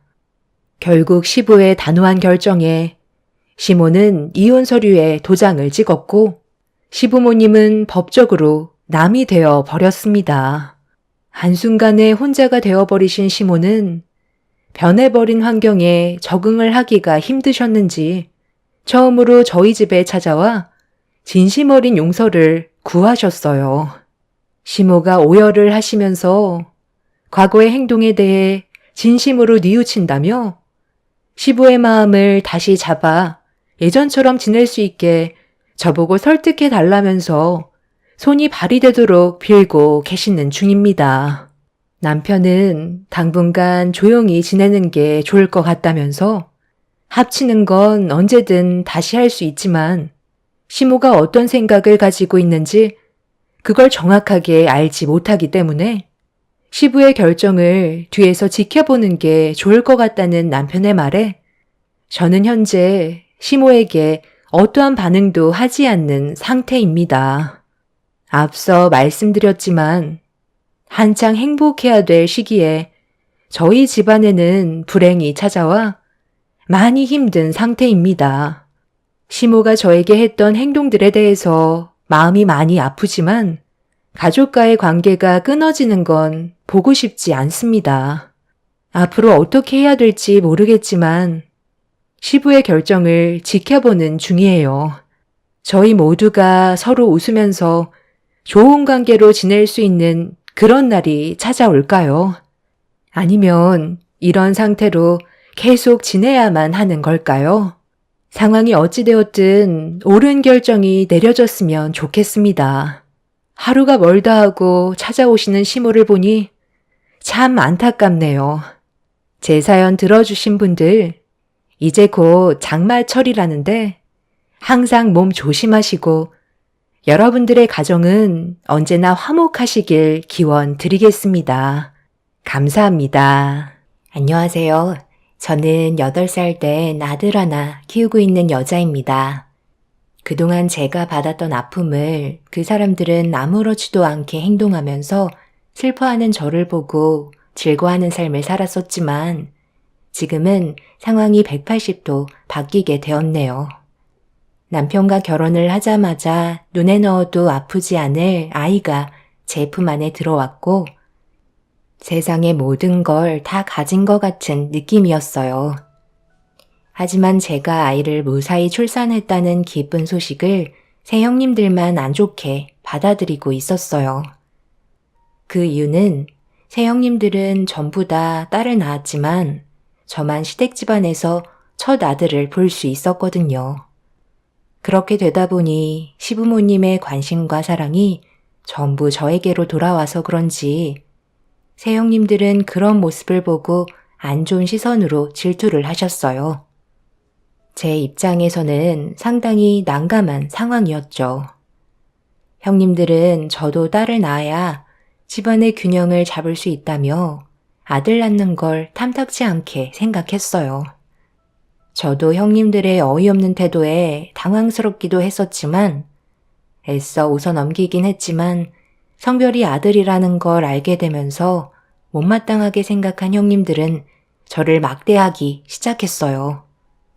성별을 제가 결정할 수 있는 것도 아닌데 새 형님들은 시부모의 관심과 사랑이 제 아들에게만 쏟아지는 게 싫다며 대놓고 아들을 낳은 저에게 상처되는 말을 아끼지 않았습니다. 아들 봐서 시부모님 관심 한 번에 받으니까 기분 좋은가 봐. 덕분에 우리 딸들은 아주 찬밥 신세가 됐는데 지금 웃음이 나오니? 모두가 서로 웃을 수 있으려면 무조건 딸을 봐야 한다고 했는데 막내 동서가 아들을 봤으니까 상황이 이렇게 안 좋아진 거야. 어쩌겠어. 본인이 일을 이런 식으로 만들었는데 덕분에 상황이 이렇게 안 좋아진 거라고. 형님, 아이 성별을 제가 정할 수는 없는 거잖아요. 그리고 시부모님께서 손주들 다 좋아해 주시는데 그건 오해라고 생각해요. 오해? 누가 봐도 시부모님이 아들 손자만 신경 써주고 있으니 동서는 상관없겠지. 어차피 아들 봐봤자 직접적인 영향권은 우리한테 있으니 이 시간도 오래가지 못할 거야. 동서는 앞으로 고생 꽤나 하겠어. 우리 눈밖에 났으니.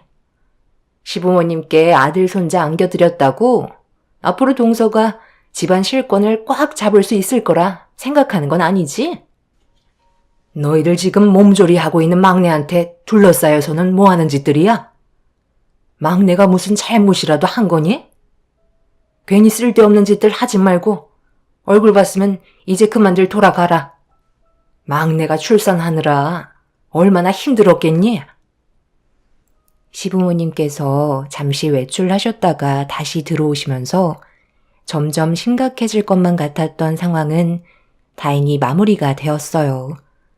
하지만 새형님들은 산후조리실에서 나갈 때까지 저에게 안 좋은 시선을 끝까지 보냈기 때문에 불안한 마음이 저를 진정시키지 못했습니다. 시부모님께서도 어느 정도 눈치를 채셨는지 저에게 신경 쓰지 말라며 딸만 줄줄이 낳아서 괜히 질투나서 그런 거니 신경 쓰지 말라고 말씀하셨지만 제 마음이 불편한 건 여전했어요. 출산 전에는 분명 좋은 관계를 유지하고 있었는데 한순간에 새 형님들과의 사이가 안 좋아졌다는 게 너무 마음이 좋지 않아 나중에 시댁 모임이 있을 때 형님들이 서운하게 느끼고 있는 감정들을 풀어줘야 할 것 같았어요.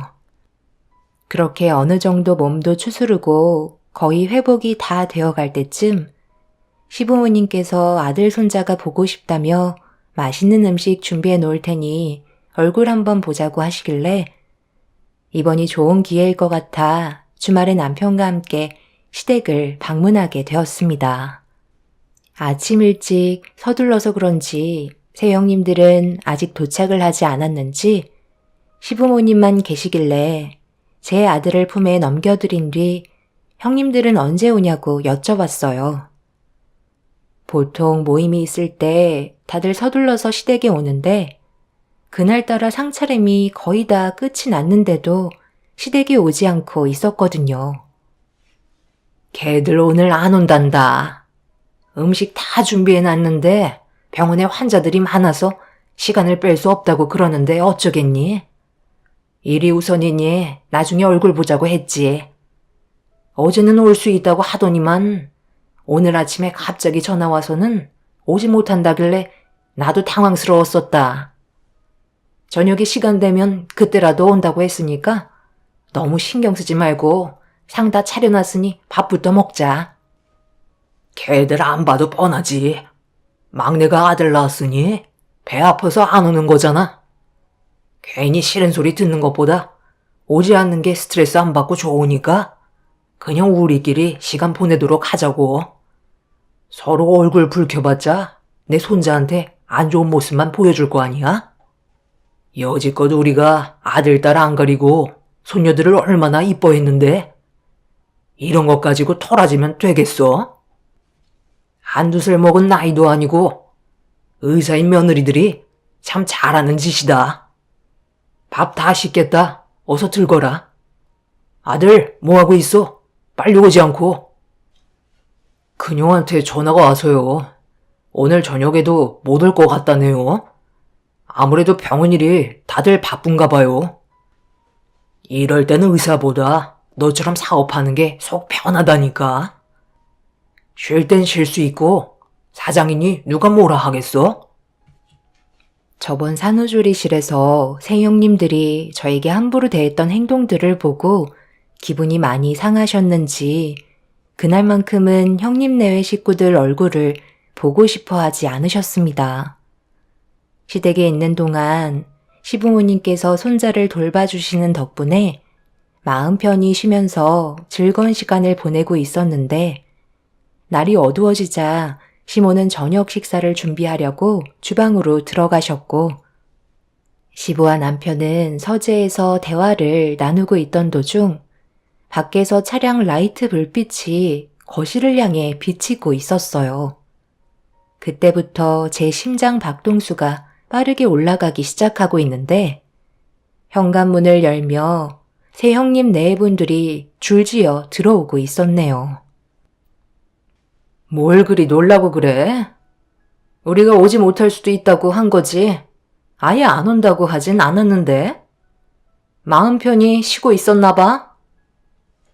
형님 오셨어요? 지금 수유 중이라 일어나지 못해서 죄송해요.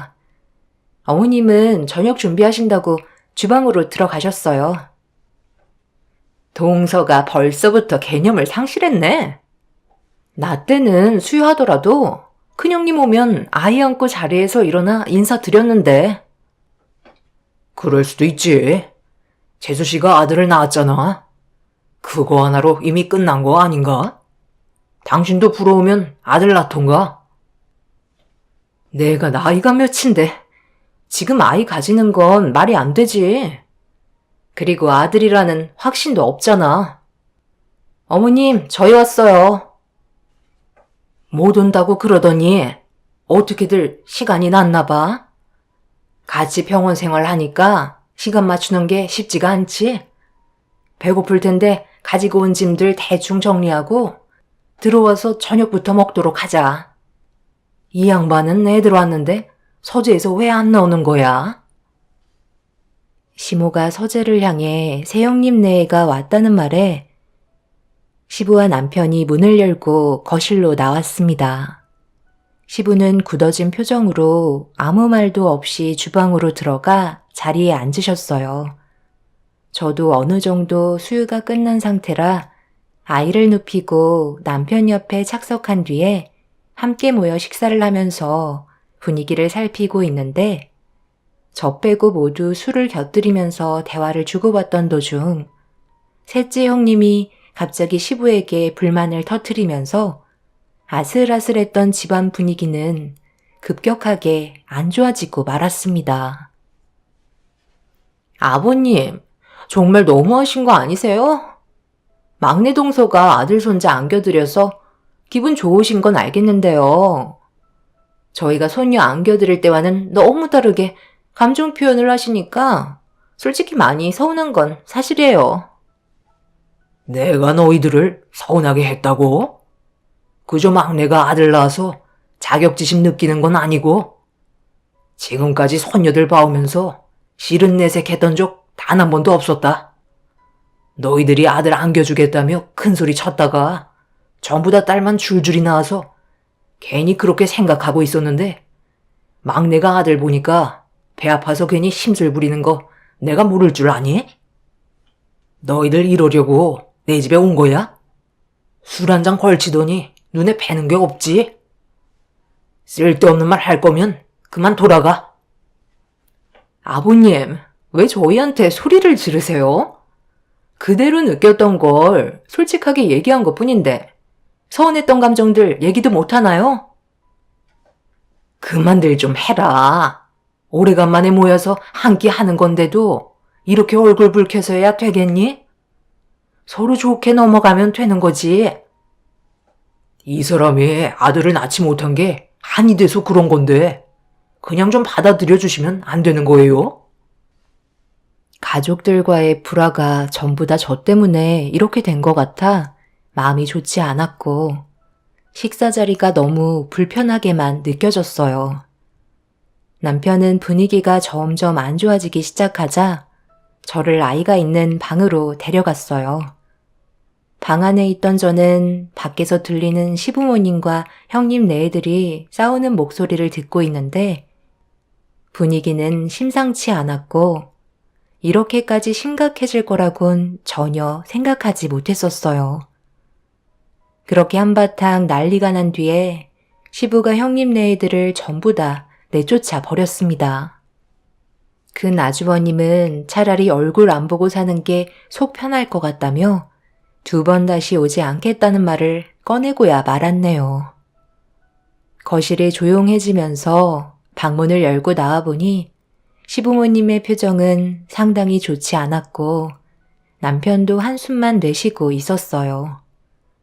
상황이 안 좋게 흘러가니 저도 어떻게 해야 할지 몰랐습니다.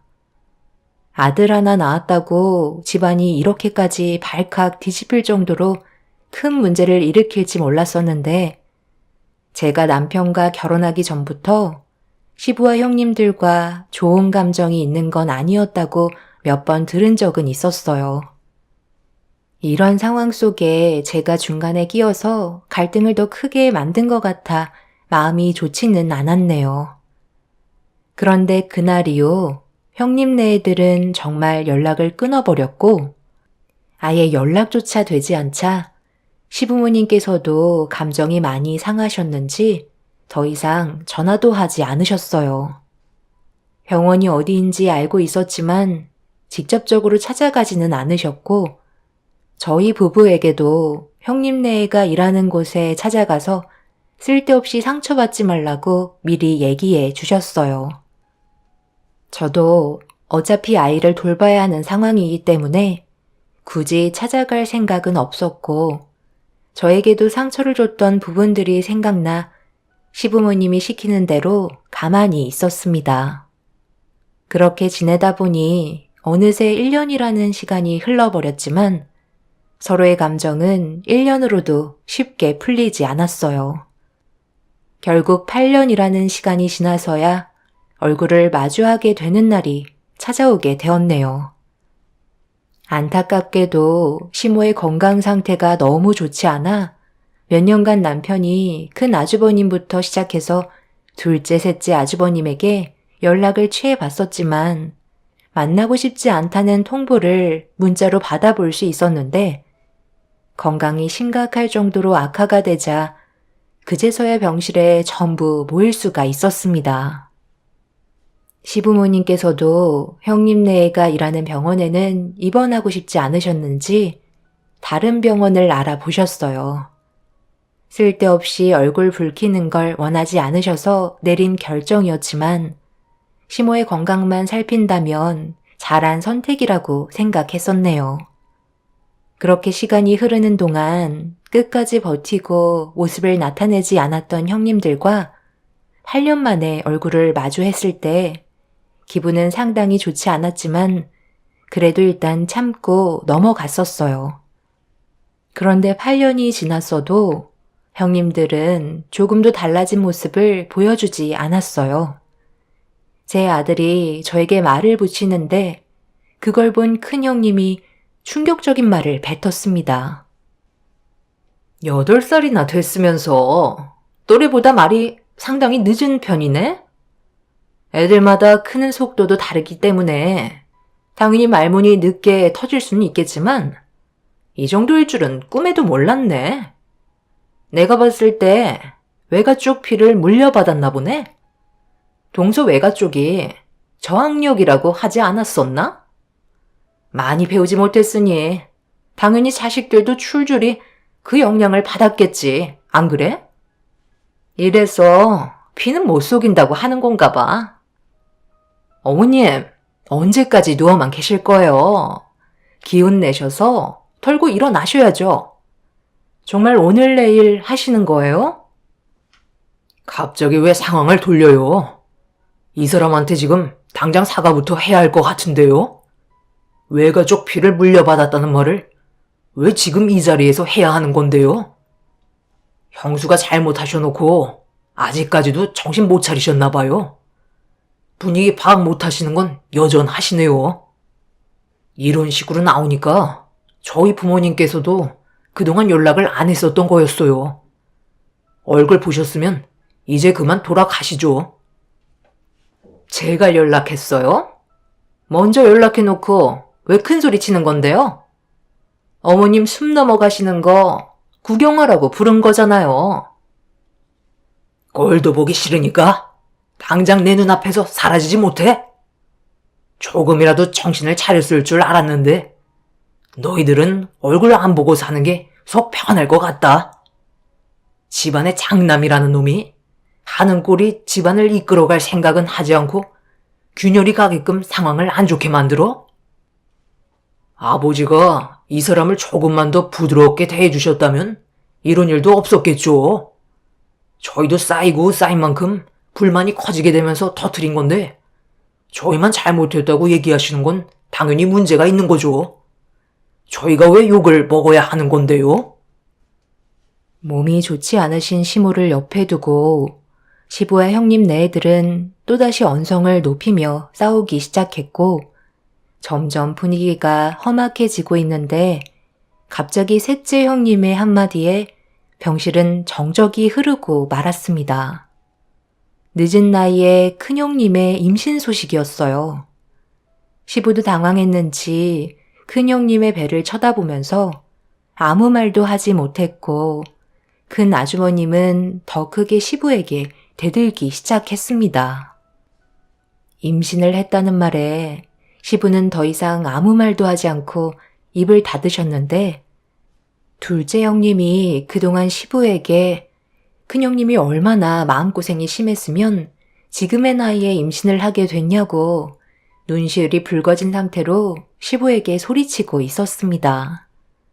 그러자 큰형님도 덩달아 목소리를 높이면서 아들을 보고 싶은 마음에 늦은 나이인데도 불구하고 계획을 하게 됐다며 그동안 큰형님의 삶이 정신적으로 얼마나 힘들었는지 얘기하면서 이렇게 된 게 전부 다 제 탓이라고 화를 냈어요. 막내 동서만 아니었어도 내가 이런 고생까지 하지는 않았겠지. 이게 전부 다 동서 때문에 일이 이렇게 된 거라고. 이게 왜 또 이 사람 때문이에요? 임신한 것까지 이제는 탓을 돌리는 건가요? 쓸데없는 말 듣고 싶지 않으니까 적당히 좀 하세요. 형님, 정말 너무한 거 아닌가요? 제가 아들을 낳고 싶어서 그런 것도 아닌데 어떻게 상황을 이렇게까지 안 좋게 만들 수 있어요? 형님도 아들을 원했지만 딸을 낳았잖아요. 형님도 마음처럼 되지 않았던 걸 왜 저한테 뭐라고 하는 건데요? 8년이나 지났고 이제 그만할 때도 됐는데 병원에서까지 어머님한테 이런 모습을 보여드리는 게 맞는 거예요? 그리고 왜 저희 외가 쪽 얘기를 하는 거죠? 제 아들이 말이 느릴 수도 있는 건데 그걸 그런 식으로 막말을 하는 건 분명 잘못된 발언이라고 생각되는데요? 당장 사과부터 하세요. 아무리 생각해봐도 형님이 저희 가족을 욕한 건 그냥 넘어갈 수 없을 것 같네요. 내가 틀린 말 한 것도 아닌데 동서 되게 흥분한다? 동서가 생각해봐도 또래보다 말이 늦는 게 어느 정도 영향이 있는 것 같으니까 더 예민하게 반응하는 것 같은데 원래 받아들이기 힘들 때 동서처럼 그런 모습들이 나타나게 되거든. 결국 저마저도 이성을 잃어버려 큰형님과 언성을 높이면서 싸우게 되었고 관계 회복은 절대로 좋아질 수 없다는 걸 확실하게 깨달을 수 있는 시점이었습니다. 그렇게 병실에서 한바탕 난리가 난 이후에 형님네 애들은 돌아갔지만 병실에 남아있는 저희 부부와 시부모님은 정신적으로 많이 힘든 상태였어요. 남편도 그렇고 저도 상상했던 건 그래도 가족이고 시모의 건강이 많이 안 좋은 상태에서 서로 잘못한 게 있어도 용서하고 다시 예전처럼 좋은 관계를 유지하는 거였는데 정반대의 상황이 오게 되면서 계획했던 대로 풀어나가질 못해 많이 당황스러웠었죠. 거기에 더해 아들을 간절히 원했던 큰형님의 임신 소식은 저희 모두를 큰 충격에 빠뜨리는 사건이었습니다. 그날 이후 시모의 건강 상태는 점점 더 악화가 되어갔지만 의사인 형님네들은 시모가 걱정이 되지도 않는지 더 이상 병실을 찾아오지 않았어요. 남편은 가족들이 시모가 세상을 떠나야 장례식에 올 것 같다며 지금의 상황들을 답답해하길래 저 또한 이런 관계를 평생 동안 유지하는 건 문제가 있다고 생각했기 때문에 어떻게 하면 해결할 수 있을지 고민을 안 할 수가 없었어요. 결국 제가 생각한 건 함께 모인 자리가 아닌 개인적으로 형님들을 따로 만나서 속에 있던 안 좋았던 감정들을 전부 다 털어내는 게 좋을 것 같아 무작정 형님들이 근무하고 있는 병원으로 향하게 되었어요. 이 모든 게 저 때문에 생기게 된 상황이라고 했으니 제가 바로잡을 수 있으면 부딪혀 보고 싶었습니다. 그렇게 병원에 도착해서 형님들이 담당하고 있는 진료 상담실이 어디인지 확인해 보기 위해 안내 데스크로 걸어가고 있는데 새 형님이 때마침 어디론가 급하게 걸음을 옮기길래 저도 그 뒤를 따라가던 도중 이상한 한마디를 듣게 되면서 저도 모르게 몸을 움츠린 채 모든 걸 엿듣고 말았습니다. 숨죽이면서 새 형님들에게 듣게 된 말은 저에게 엄청난 충격을 안겨주었고 말도 안 되는 사실을 어떻게 처리해야 할지 몰라 일단 급하게 다시 집으로 돌아올 수밖에 없었네요. 그때 제 귀로 들었던 새 형님들이 나눴던 대화는 온몸에 소름이 돋을 정도로 엄청난 사건이었기 때문에 단순하게 처리할 문제는 아니었어요. 가족 모두를 속이고 있는 말도 안 되는 충격적인 사건이었죠. 새 형님들이 나누던 대화 속에 모든 걸 한순간에 무너뜨릴 결정적인 단서는 있었지만 저 혼자 감당하기에는 엄청난 일이라 남편에게 이 사실을 숨기지 않고 얘기해야만 했어요. 한참 동안 듣고 있던 남편도 사색이 된 얼굴로 입을 다물지 못했고 많은 고민에 빠졌는지 쉽게 결정을 내리지 못하고 있었어요. 시부에게도 이 사실을 알려야만 될 정도로 엄청난 일이었지만 연세가 있으신 터라 혹시라도 쓰러지실까봐 그게 걱정이 되었던 거죠. 한참 동안 고민을 하던 남편은 그래도 시부께서 모든 걸 아셔야만 정리가 될 수 있을 것 같다며 전화로 얘기하는 것보다 직접 시부의 얼굴을 보고 설명드리는 게 좋을 것 같아 다시 병원으로 향했고 시모를 간호해주고 계신 시부께 따로 자리를 만들어 남편이 심각한 상황을 전부 다 설명해 나갔어요. 시부 역시 경악을 금치 못했고 조용히 넘길 수 있는 문제는 아니라면서 일정대로 진행하기로 계획을 하게 되었습니다. 결국 저희 부부와 시부는 새 형님 네애들의 일정이 잡혀있는 의료진 세미나 장소로 가게 되었고 새 형님은 저를 보자마자 당황한 눈빛을 보이면서 급하게 제가 있는 곳으로 달려왔네요. 지금 여기가 어딘 줄 알고 찾아온 거야? 할 말이 있으면 전화를 하면 되잖아. 빨리 안 돌아가? 이제 곧 세미나 시작이라고. 형님, 제가 여기를 왜 왔겠어요? 그리고 저 혼자만 온 것도 아니에요. 아버님이랑 남편도 지금 저기에서 걸어오고 계세요. 집안 망신시킬 일 있어? 아무 연관도 없는 사람들이 왜 여기까지 온 건데? 연건이 있으면 연락할 방법은 많잖아. 내가 쓸데없이 여기까지 왔겠니? 내 눈으로 직접 보고 싶어서 찾아온 거다. 내 아들들은 전부 어디 간 거야?